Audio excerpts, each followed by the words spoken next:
Hi everyone, and welcome to this May's Living Sufism session.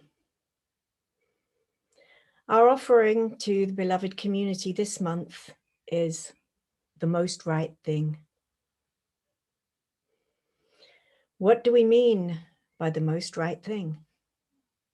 What is the most right thing? Well, as you can imagine, the past few weeks, Puran and Isha and myself, also Tanis, who's joining us today, we have immersed ourselves in the most right thing. Discussions of how do we do it? How may we know it? How might we find it? How can we encourage it? What is it? Actually, is it? We spoke of love and of action, of enlivening and of surrender. Sometimes we just shared silence, knowing there was nothing explainable.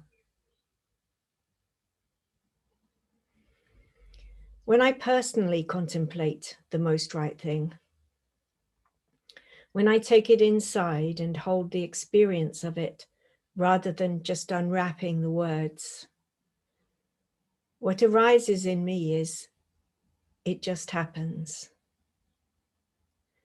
Even when I believe it has come about through a consciously made decision that I made, me. When I look back, the decision actually was made for me.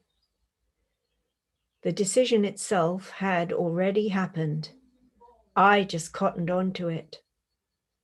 And in that instant, the way forward opened up and revealed itself to me.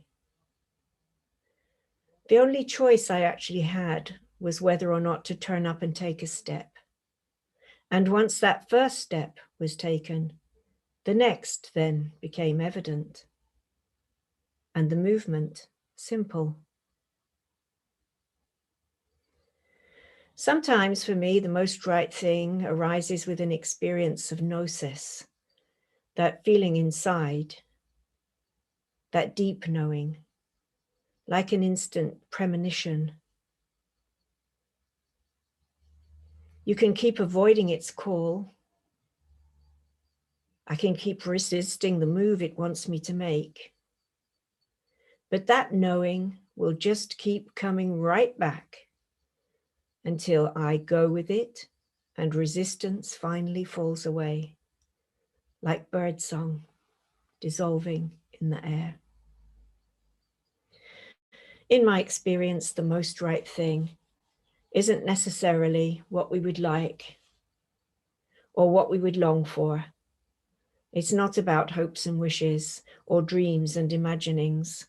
Also, the most right thing is not necessarily the most sensible thing, and it might not always be the most logical choice at the time.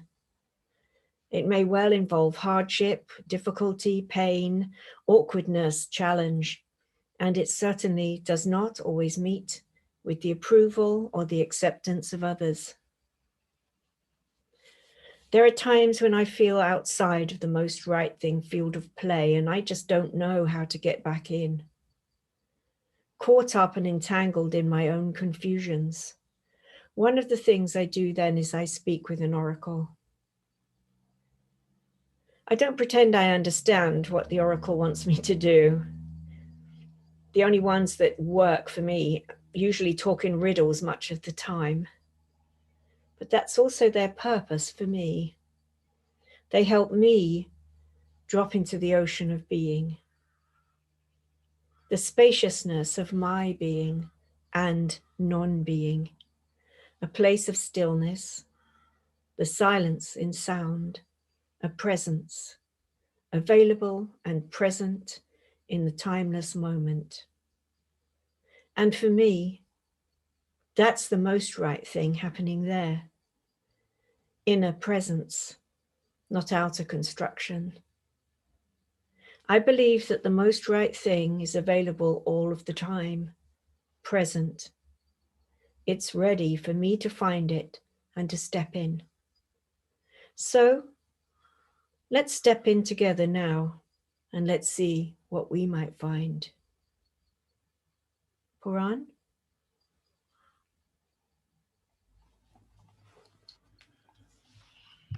Thank you, Suzanne. Truly inspiring. And hello, everyone. And this introduction that Suzanne has shared with us is on the webpage for The Most Right Thing. Strongly encourage you to read it. If anything sort of really summarizes the depth and breadth of our understanding at this point, I think it is in that document. And just a reminder, the web page is available through the Beloved Community website. You come to the home page and you'll find that series of islands. If you click on Most Right Thing, you're brought to the page, which contains all of the content of this session. Obviously, we still don't have the recording of this session, but by tomorrow, that will also be part of the web space. And as you know, you get to the Beloved Community website by going to sufiway.org and clicking on programs and then Living Sufism. That'll bring you to this. Well, as Suzanne mentioned, this has been quite an exploration among the three and now four of us, because Tanis Day, a dear friend, will be joining us in a little while.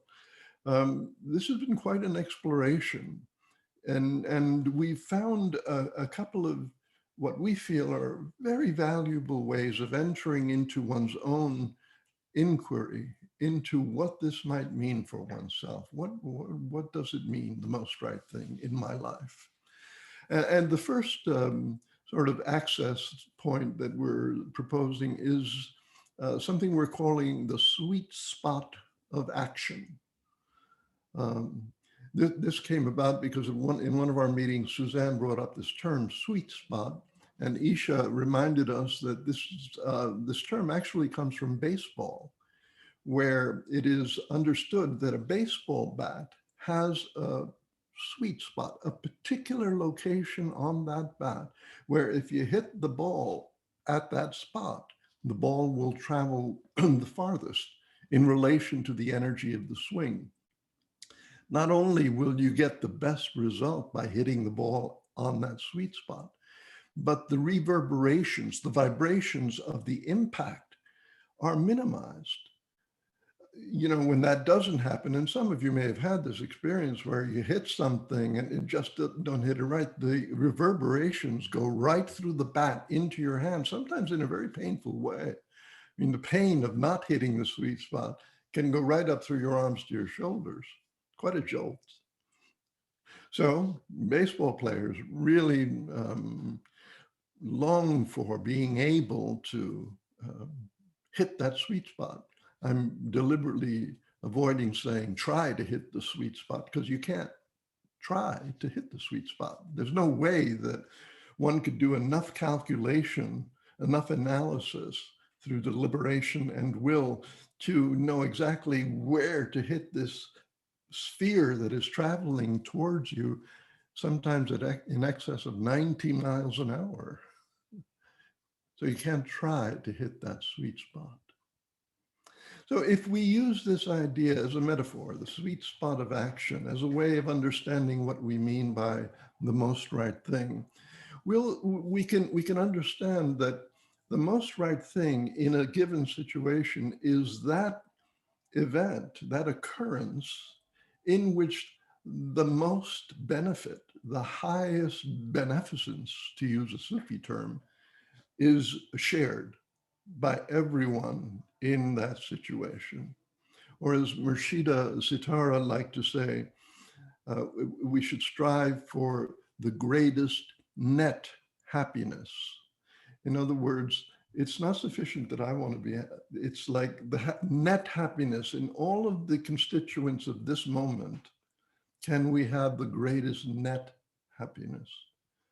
That is the beneficence that arises from the most right thing. And also important is that this most right thing, which we might describe as the convergence of good timing, precise or accurate perception, um, harmonious action, and right intention, we might describe the sweet spot of action as the convergence of those factors. If we do that, we're minimizing the negative feedback of that situation. The unanticipated, unforeseen negative consequences, the entanglements, or what we like to call baggage that results from not hitting the sweet spot. And again, this is something that is shared by all. So if we come back to these four principles, good timing, right intention, harmonious action, and precise perception, it may seem to us that that's all about me. Do I have good timing? Am I seeing things accurately?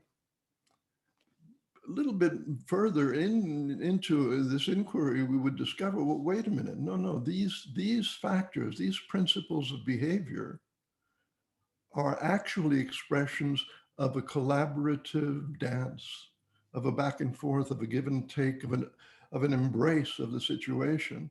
So right intention in the Buddhist term of right, like right action, right livelihood, right intention is only possible if we have some sense of what will benefit this situation. In the very same way, good timing is really about being in sync with the moment, with what's happening, being responsive to the waves of vibration that are in the situation. Similarly, harmonious action absolutely implies um, a response, a relatedness. So the most right thing seen as the sweet spot of action can be very helpful in this way. And still, we're left with the question, how do I do that? Right? And as I said a moment ago, the baseball player cannot hit the sweet spot by trying. How does the baseball player do that? Well, basically, he relaxes in a high state of alertness, relaxes, and embodies all of his training and experience, embodies what he has learned, what he has become through his training and experience. In the same way, for us to hit the sweet spot of action, I suggest that we would need to embody in a state of relaxed awareness all that we have learned through our spiritual training, study, and experience. That to the extent we can embody that, we are more likely to move in the direction of the sweet spot of action. Yeah, still leaves us with a practical question. Well, what do you mean? How do we do this? I'm certainly not proposing that we're in a particular situation and we start thinking, oh, do I have the right intention? And oh, what's the right timing? And oh, what will be the most harmonious action? No, again, we're incapable of making those kinds of on-the-spot assessments in real time in any effective way. So what we're really talking about is listening, purely, wholly, completely, listening to what I would like to call the music of the moment, really listening to the music of the moment.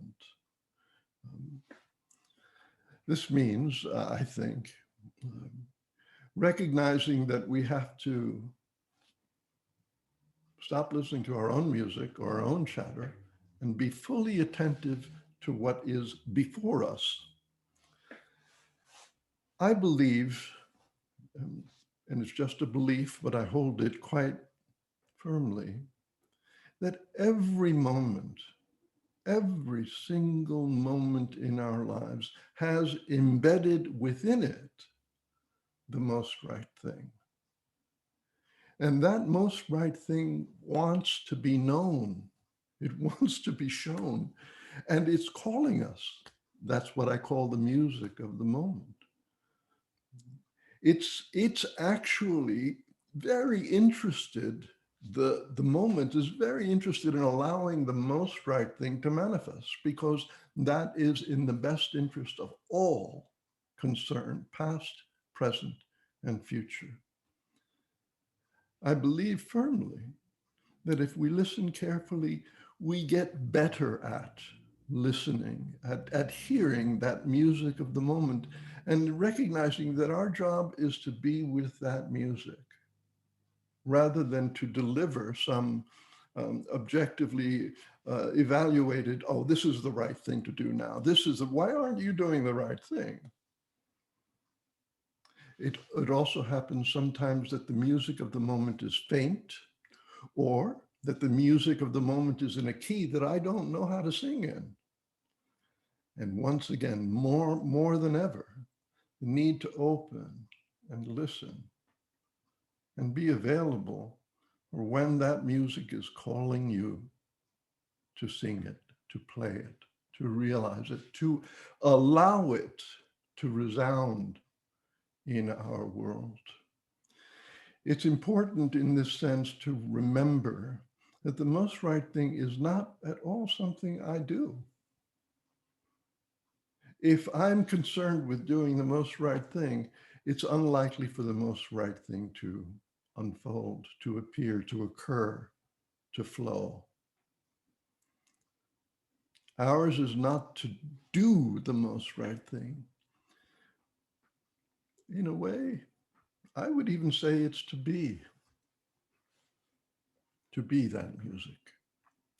So I have a simple exercise to suggest that we do at this point, um, primarily for giving each of us a chance to assimilate what I've just said.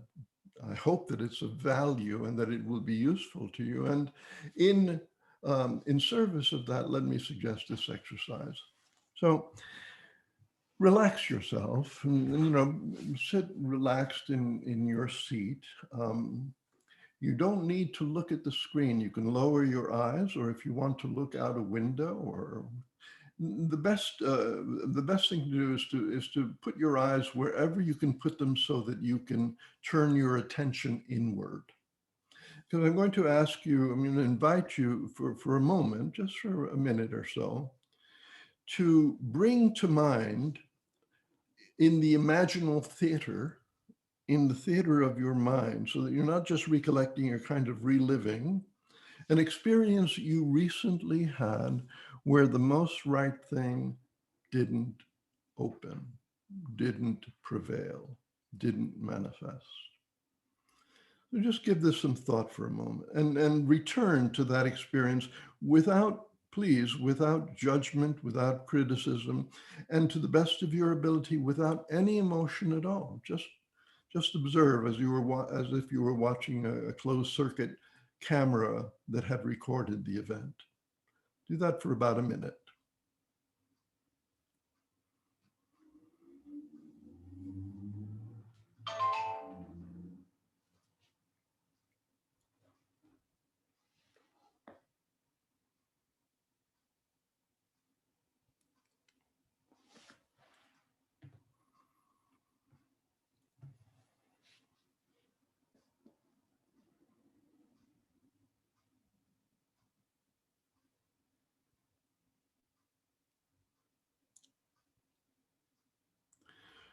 Okay, now push the button on the remote in your imaginal theater so the screen goes blank.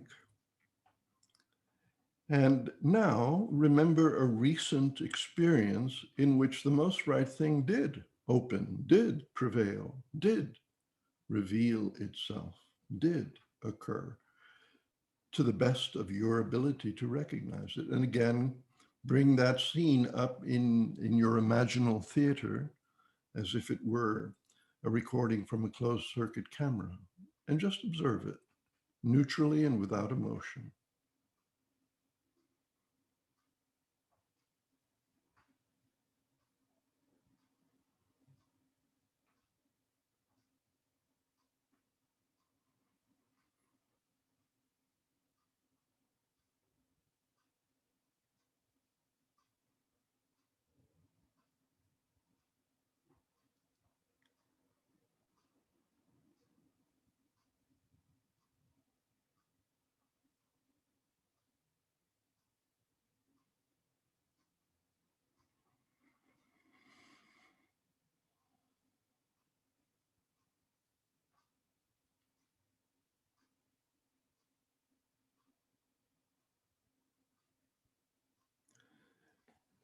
All right. Now, the next stage of this exercise um, invites you to have a pencil and paper handy.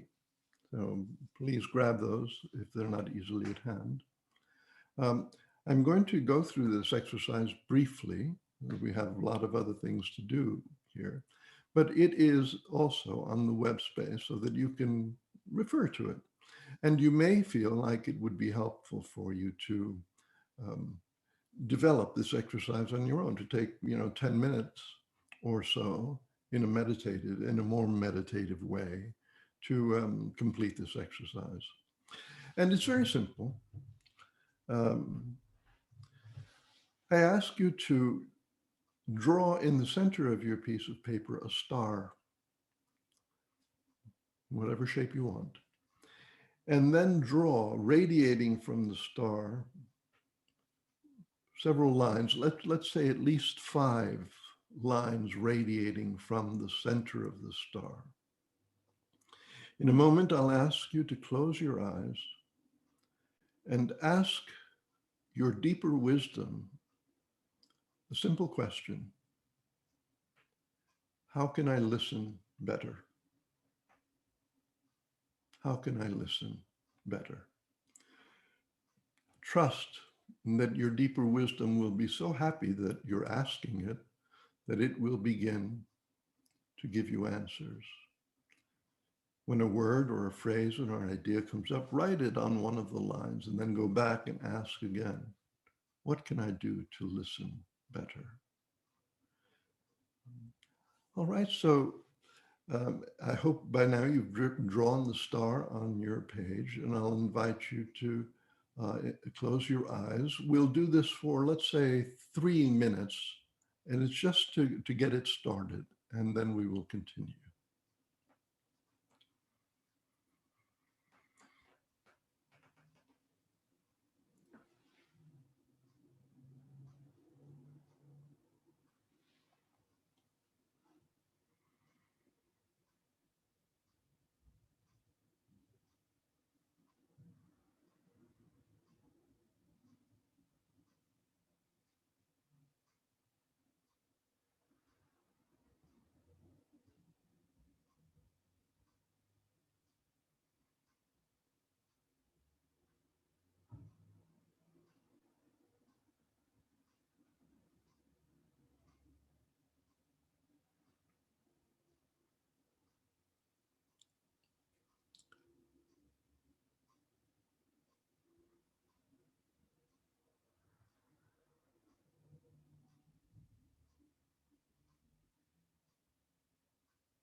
All right, please set that aside as we go on to the next bit here.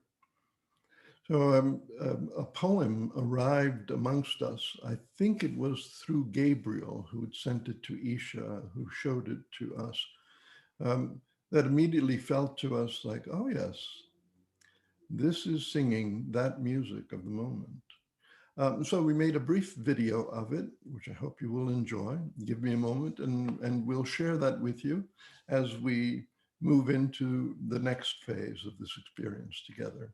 Right? I'm going to share my screen.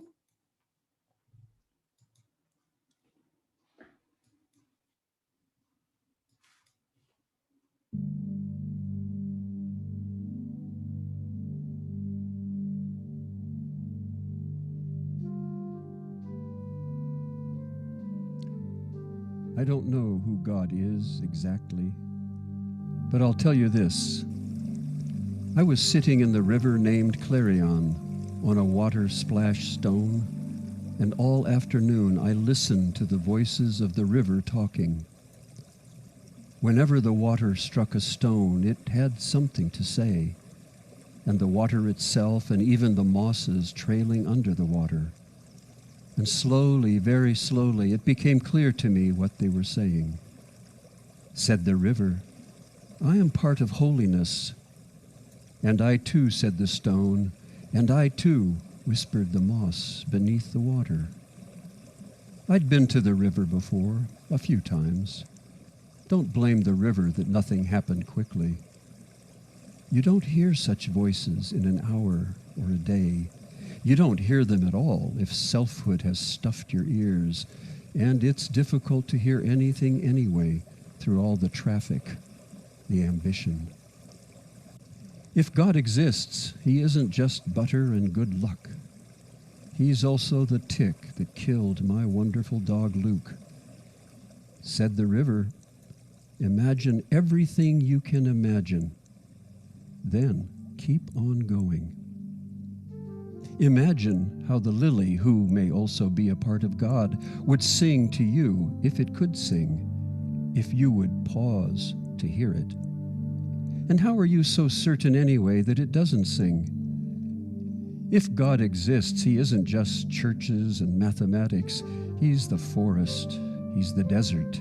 He's the ice caps that are dying. He's the ghetto and the Museum of Fine Arts. He's Van Gogh and Allen Ginsberg and Robert Motherwell. He's the many desperate hands cleaning and preparing their weapons. He's every one of us potentially. The leaf of grass, the genius, the politician, the poet. And if this is true, isn't it something very important? Yes, it could be that I am a tiny piece of God, and each of you too, or at least of his intention and his hope, which is a delight beyond measure. I don't know how you get to suspect such an idea. I only know that the river kept singing. Of course, for each of us there is the daily life. Let us live it gesture by gesture. When we cut the ripe melon, should we not give it thanks? And should we not thank the knife also? We do not live in a simple world. There was someone I loved who grew old and ill. One by one, I watched the fires go out. There was nothing I could do except to remember that we receive, then we give back. My dog Luke lies in a grave in the forest. She is given back. But the river Clarion still flows from wherever it comes from to where it has been told to go. I pray for the desperate earth. I pray for the desperate world. I do the little each person can do. It isn't much. Sometimes the river murmurs. Sometimes it raves. Along its shores were, may I say, very intense cardinal flowers, and trees, and birds that have wings to uphold them, for heaven's sakes. The lucky ones, they have such deep natures. They are so happily obedient. While I sit here in a house filled with books, ideas, doubts, hesitations. And still, press deep into my mind, the river keeps coming, touching me, passing by on its long journey, its pale, infallible voice, singing.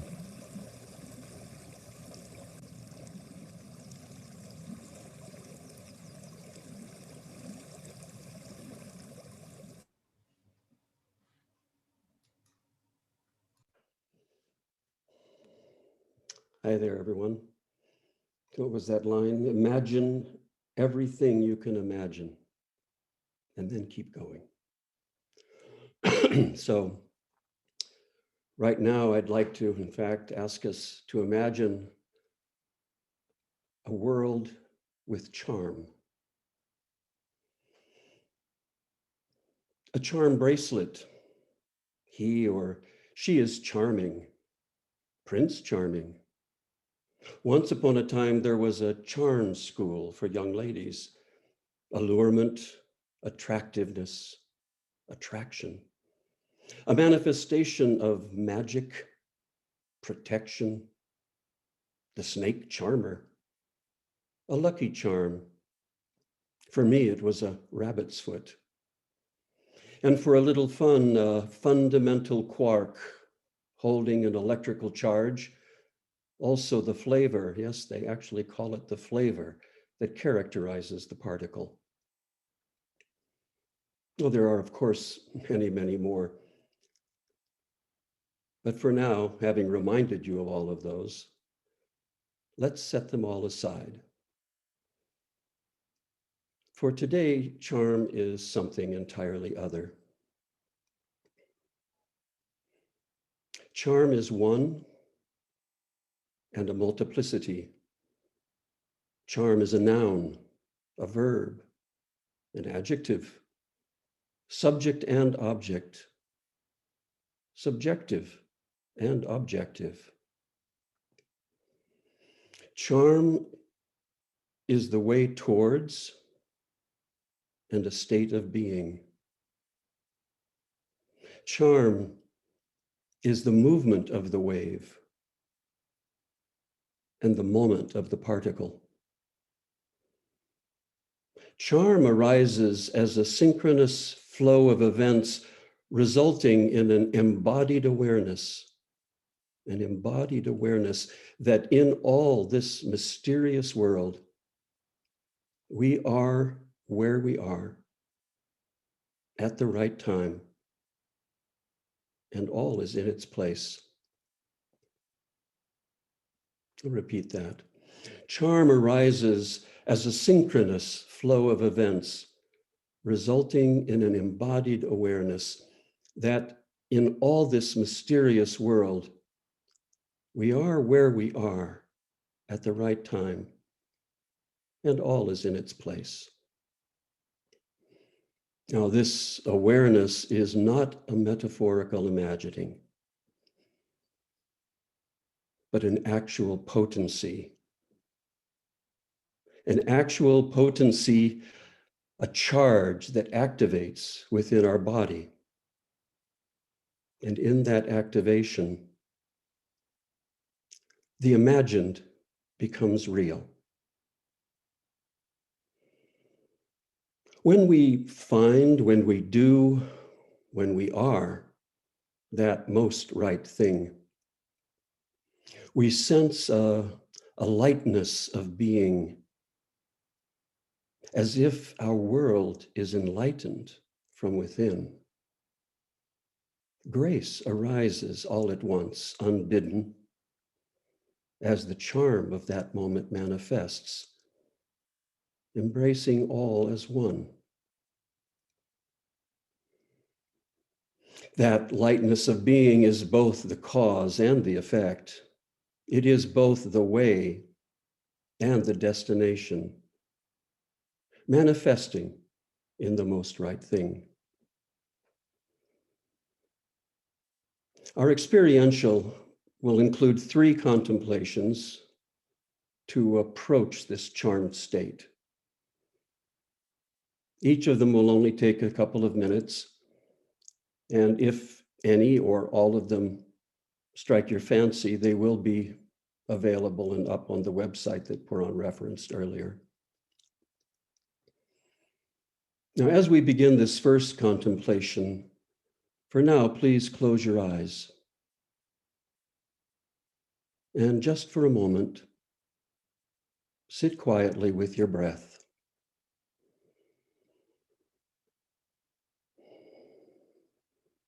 Nothing forced, just your natural rhythm of breathing.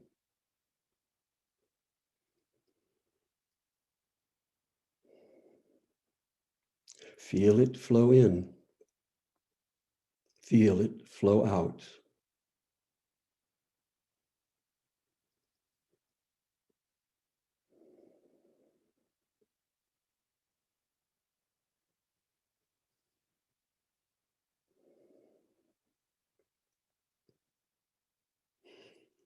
Now, please open your eyes and focus on something directly within your immediate range of vision other than the screen. Focus very specifically on that object or point. Breathe.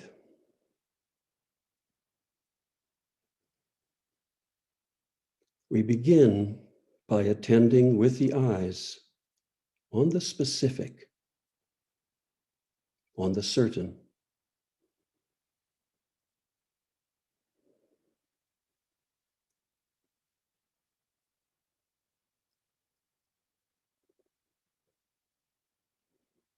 Now relax your focus, softening your gaze and opening to the periphery.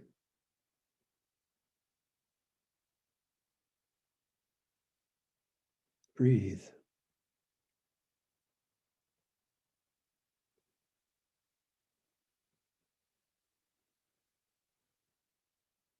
Remain aware of the field. No need to identify. Allow the sense of space and awareness to expand.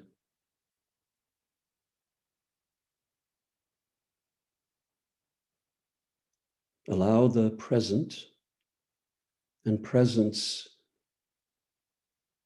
in its wholeness to appear.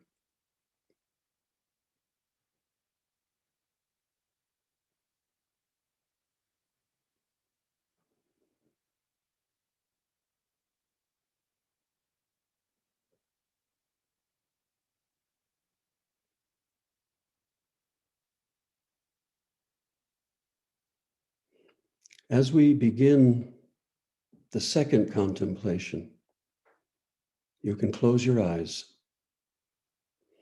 And again, sit quietly with your breath, in and out, in and out.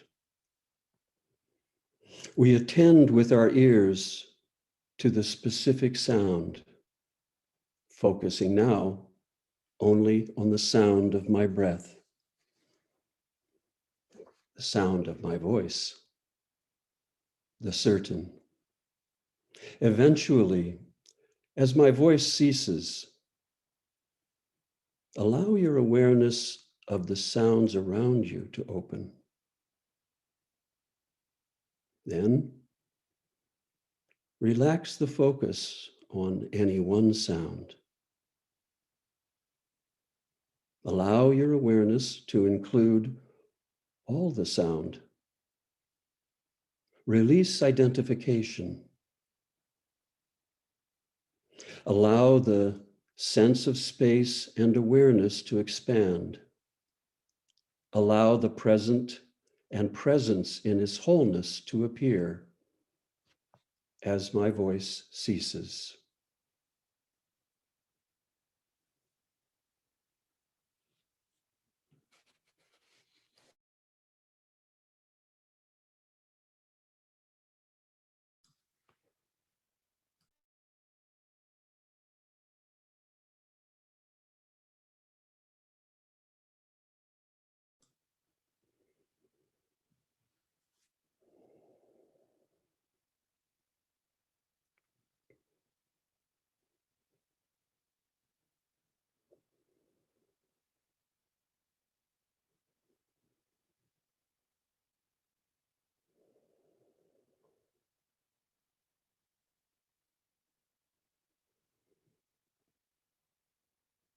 For our final contemplation, with your eyes remaining closed, I ask you to bring your hands to your heart, gently, softly. As you sit within the silence, feel your breath as it enters your body. Feel it rise to your heart.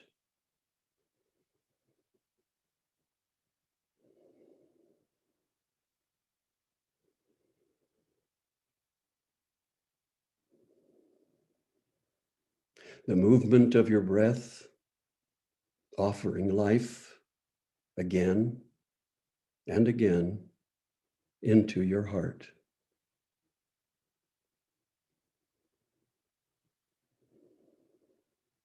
Now, in that silence, bring into your attention and awareness one whom you love.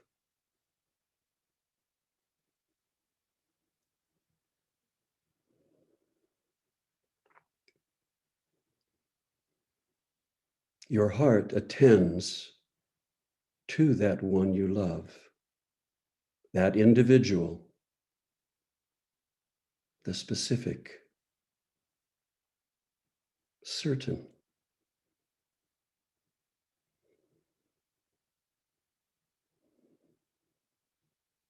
Then, softening your focus, open your awareness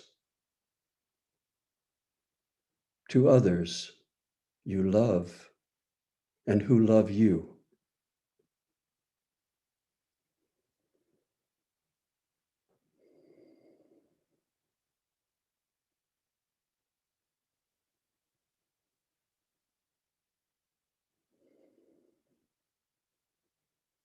Feel your breath rising to your heart.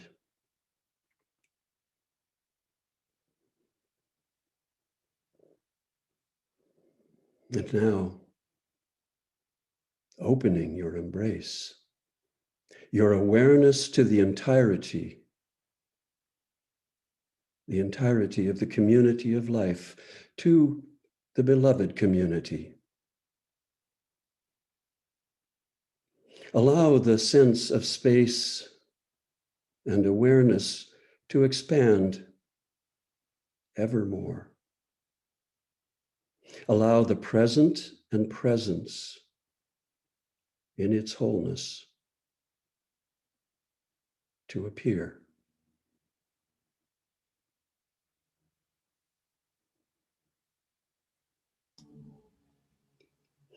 Charm arises as a synchronous flow of events, resulting in an embodied awareness that in all this mysterious world, we are where we are at the right time, and all is in its place.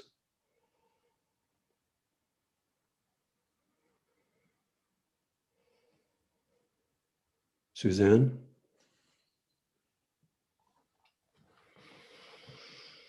Wow. Thank you, Isha. And thank you, Puran. And I really encourage us all to return to these contemplations, which are on the website, as Puran said. I found them both really worth spending time with. I find them deep, embodied, and helpful on a practical level. But my task now is to take us into our movement break. And so I'm going to ask us to stand for this one, to move our chairs backwards, or out of the way anyway, and stand.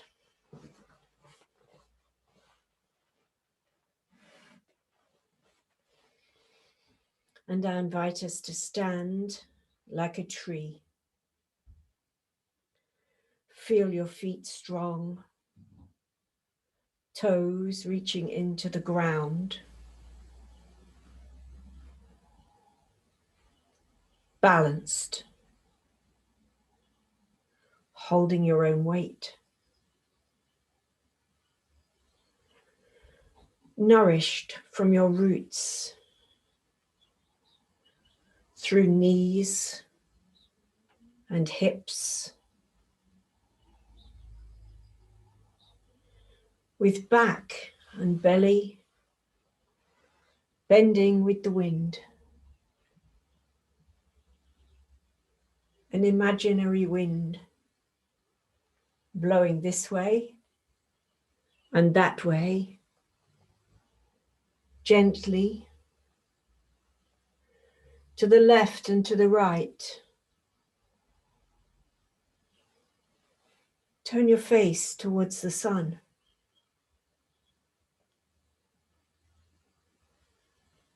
Open your arms wide, wide, reaching out this way and that way,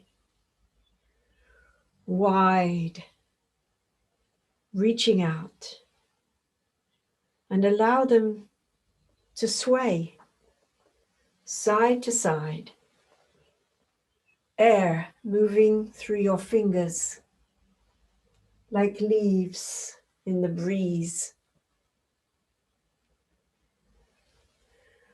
And breathe as you move. Breathe out. Breathe out all that you are in this moment.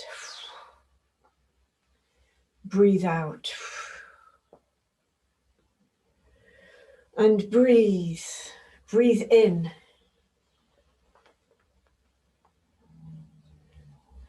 Breathe in all that is around you now in this moment. Breathe in. Breathe. And now hush. Let your arms rest. All movement stops. Close your eyes and listen.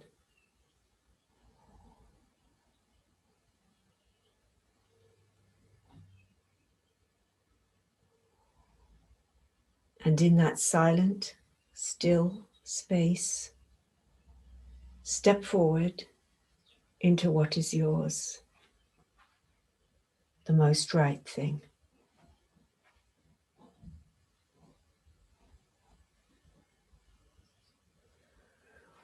And we'll open our eyes and return to our chairs and our next exploration toward the most right thing.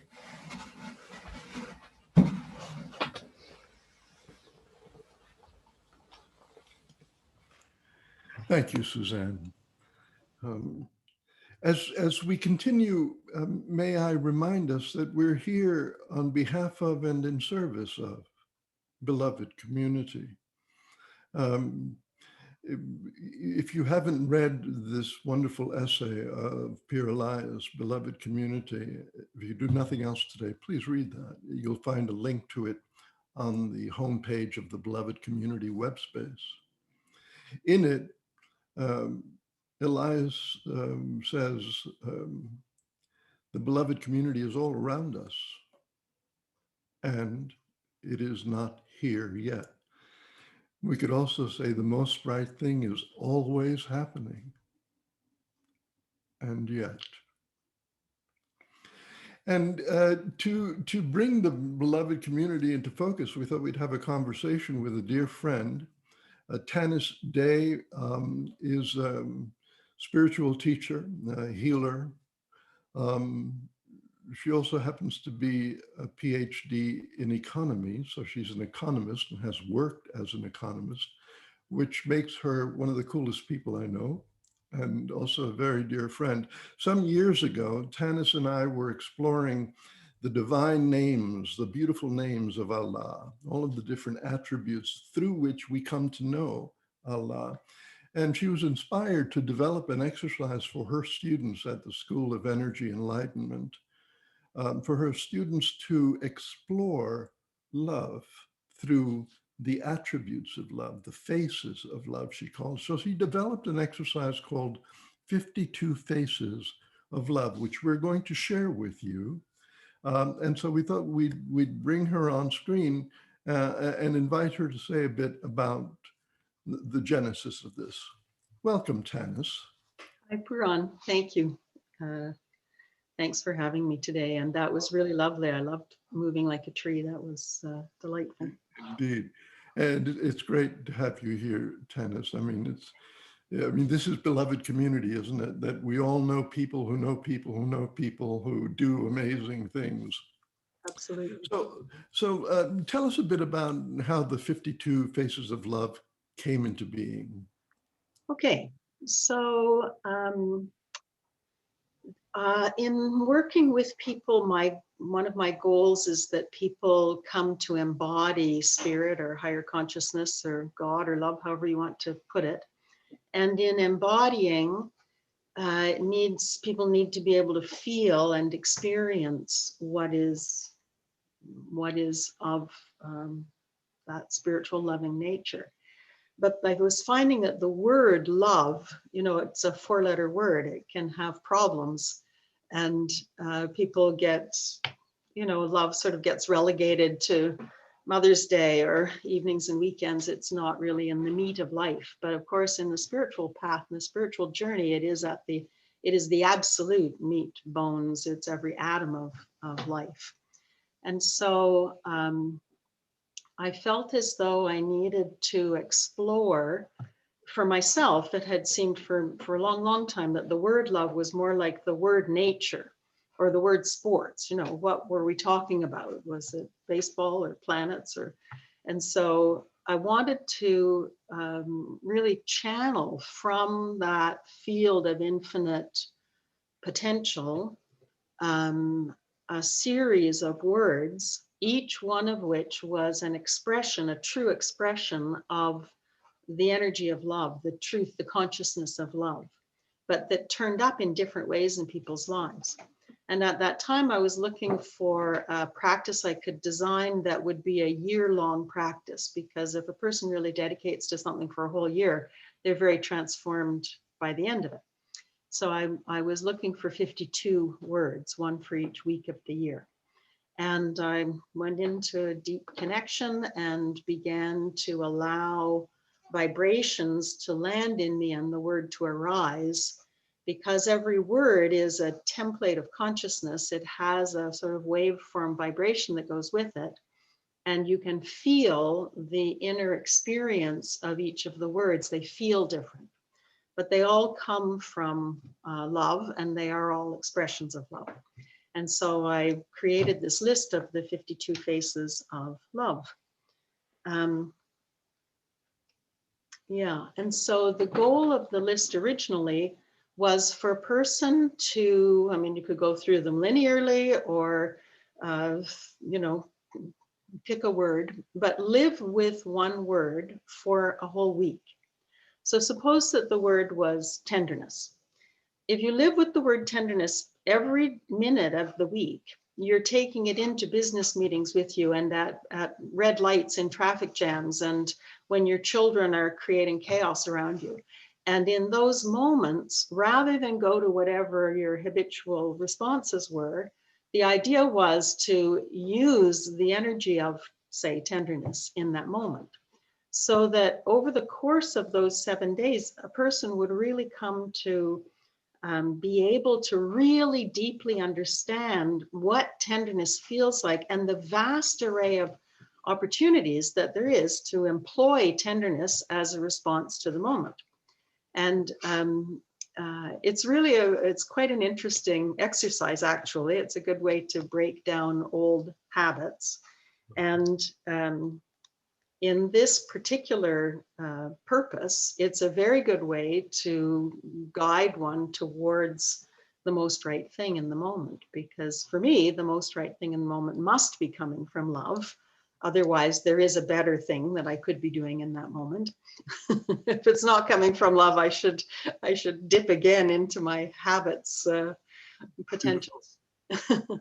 And so, so I offer this list of what I called faces. I like the alliteration of it, 52 faces of love. I offer it into the beloved community to make use of however a person wants, whether it's momentary, for an hour, for a day, for a week, it doesn't really matter. But Yeah. it's all of these words are expressions of true love vibration. Beautiful. Let me invite Isha and Suzanne to join us so that we can, sort of explore this a little bit with you.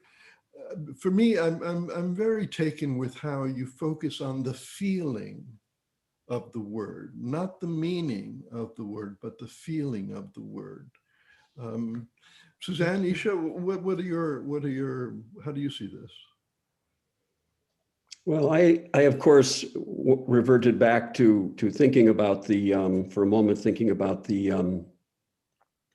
99 names of Allah, right? And my interpretation of that, which may or may not be accurate or appropriate, is that those qualities are human qualities, and they are imbued within us, and therefore we derive, excuse me, we bring Allah into our lives by recognizing in our own humanity these qualities. And I found an immediate harmony with this notion of love, because I mean, on one level, after all, what a better word for Allah than love, but also because in truth, Tanis, you're right, love manifests with a variety of faces, and to recognize them and activate them in the same way with my imagination about the 99 names, it serves to make us more human. Yeah, I was a sound therapist, Tanis, in another lifetime, and so the actual sounding of the words, saying them out loud, and then how that felt inside, not necessarily what manuals or teachers said they meant, but how they felt, how those sounds felt inside. It was a vital part also of emptying somehow, emptying of fullness, that saying those words allowed that to occur. And I don't know how that works, but it did.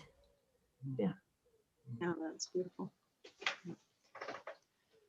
Working in the esoteric tradition, which is my tradition, involves working with the energy fields. And so thinking is going on in one field of consciousness and activity, and it goes on through the electrical circuitry of the body. But feeling, sensing, and intuition goes on through a different field of energy, a sensing field, a feeling field.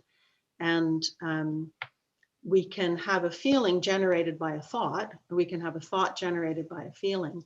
And to really be embodying anything, we want to have harmony flowing between all three, the physical body, the emotional sensing body, and the mental body. Mm-hmm. So it's about that movement through. And by saying the word, you give vibration in the voice, and it vibrates all the molecules in the body with that particular vibration. So I find it a really potent exercise to speak things aloud. Well, and Tanis, is also inherent. Say that again, please, Tanis. And the meaning of it, then, like what's going on in your mind, it also becomes part of it. It's inherent in the experience. It's not either or. It's both and.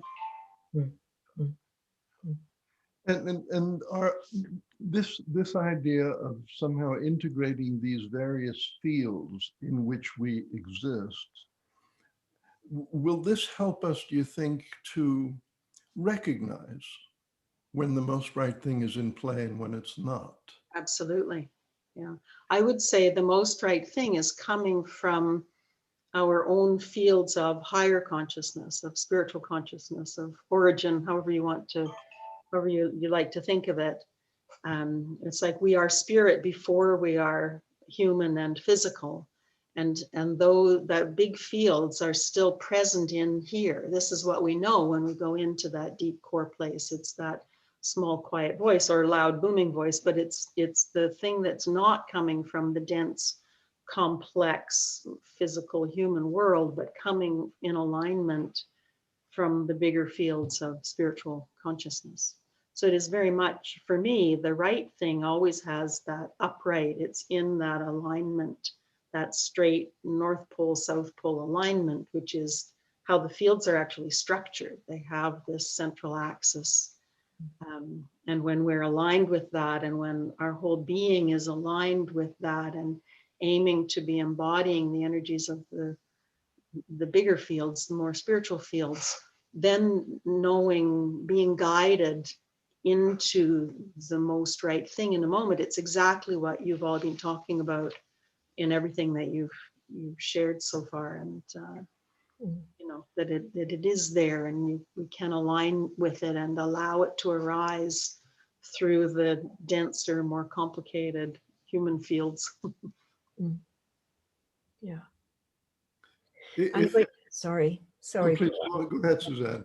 What I was struck by when Tanis made that movement, how also it shows there's not the to and fro stop, you know, the kind of that reverb stops. And so there seems then to be the possibility of a smooth movement forwards. Yeah, I agree. And that's what resonated for me when you talked about speaking the words takes you into that silence, takes you into the emptiness. Higher conscious, the fields of higher consciousness are anything but empty, and yet they have no thing in them. And that feeling. Yeah. It's like that crack where the light comes in. Somehow it makes it so that same kind of movement. Yeah. Very Mystery. nice. Yeah, we haven't really approached the word specifically yet, but I had in my imagination again, I was playing with the idea that there would be an interplay of these words also. In you know, you were describing one exercise that you had been using to take a particular word and allow it to be present in a certain way for a period of time. And again, it can be any period of time. And I began to wonder, well, wouldn't that be interesting to say, have three? Yes. Have a number, have five, if there's a number you really like. And you know, how do they interact? How do they, you know, how do they manifest in us in our complicated ways of finding expression? That's very interesting, Isha. I think that as people will have the opportunity shortly to work with the words, you know, you find that there are half a dozen that are your trusted friends. You know, maybe you're a very compassionate person and you find it really easy to bring compassion to anyone, and you are always giving money to the homeless and doing charitable acts and helping people out. But maybe forbearance or loyalty isn't so much a strong suit for you. And so as we look through all the words and allow them to speak to us, this idea of having a collection of them, it's like which words are walking with you today. I think that's wonderful. I love that idea. And also what may arise in the spaces between the words. When you said that, Isha, I immediately thought of a triangle, right? 3 words, because I could hold that in my mind. And then to think about what's in the space in that triangle, what's in there, what quality, unspoken, unworded, unwordable quality of love is there. Tanis? Yeah, I'm glad you said that, because it reminds me to say, each of us is only working with whatever language we have, be it one language or many languages. In this case, we all at least have English, but every language is only a representation and a way of carrying the vibration. So when you live with these 52 words, you discover that they're just a scratch on the surface. And that in fact, so many of the feelings there are no words for. You know, we just don't have a word to go with that particular, you know, when I break down in tears and look like the crazy lady in the park because I'm crying over how beautiful a daffodil is, what's the word for that? Somewhere between ecstasy and lunacy, but we don't have a word to describe that feeling that That's that feeling when we're laughing and crying at the same moment. It's a beautiful experience of real love. And we all know that feeling so well, but we don't have a word for that. And so this list is also kind of a joke. It's a way of being humorous with the idea that we could even begin to name all the faces of love.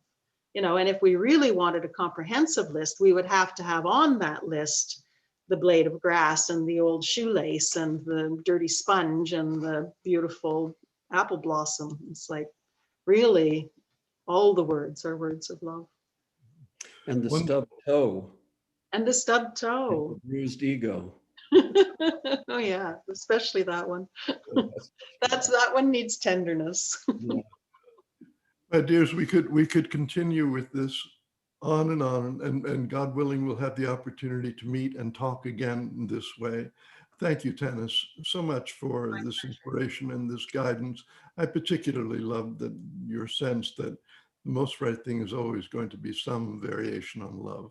And that's a very simple and beautiful bit of guidance. So as Tanis mentioned, our intention in presenting this is to offer as an exercise, as an ongoing work, a process to engage with these words, and to help us take that step. Let's invite Suzanne to guide us. Thank you. Okay, yes, so there's going to be two stages to this, working with these 52 faces of love. The first is going to be immediate, that we're going to give you an opportunity to see them now and to do a contemplation and exercise and embodiment with them now. But also, as part of the inner pilgrimage, we're going to invite you to go to the website, and you'll see that there will be more of a list, if you like, of them, a table perhaps, which we invite you to print out and then work with. I'll come back to that after we've done this initial work with the names. What I'm going to invite you to do is to close your eyes, and in a moment when I ask you to open your eyes again, the names will be in an abstract pattern on the screen in front of you.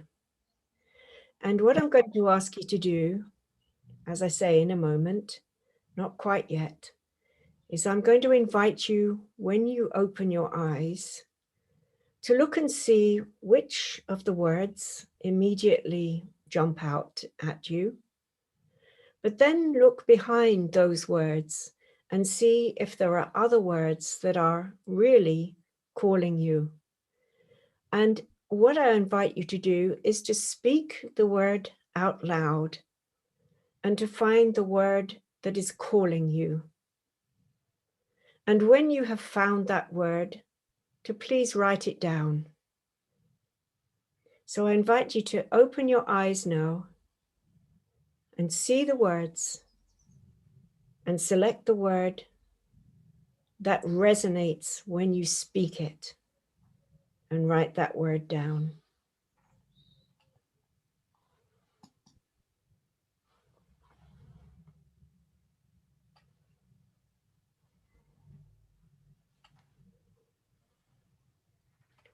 You can take a little bit of time, try different words. As Tanis said, see how they feel inside when you speak them.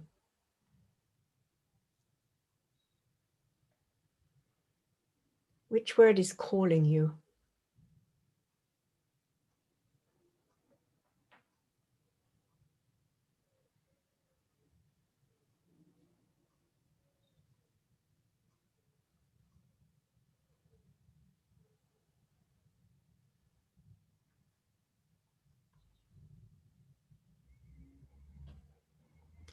Okay, so I hope I've given you enough time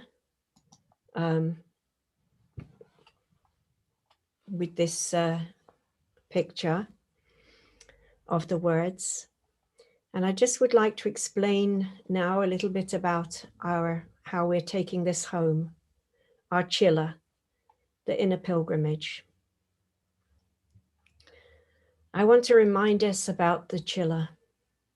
and the reason for Chilla. What other way is there to take this deep into ourselves, this task that we set ourselves for our own blossoming, really, our own heart opening? Isn't that why we're in this at all? So I invite you to remember that with moving into this inner pilgrimage Chilla with the 52 faces. Faces of love, sorry, I should say the whole thing. The 52 faces of love. As I said, on the website, there will be a table of these, the names of how love might appear, how love might show itself, how love might resonate in you. And we invite you to create your own oracle, to use these 52 names of love in a way that is best for your Chilla, for your spiritual deepening, your heart opening, whatever are the right words for you to denote that this is a work. Well, as Pierre Elias said in his notes of the open path yesterday, that it's a holy work that you're doing to do this.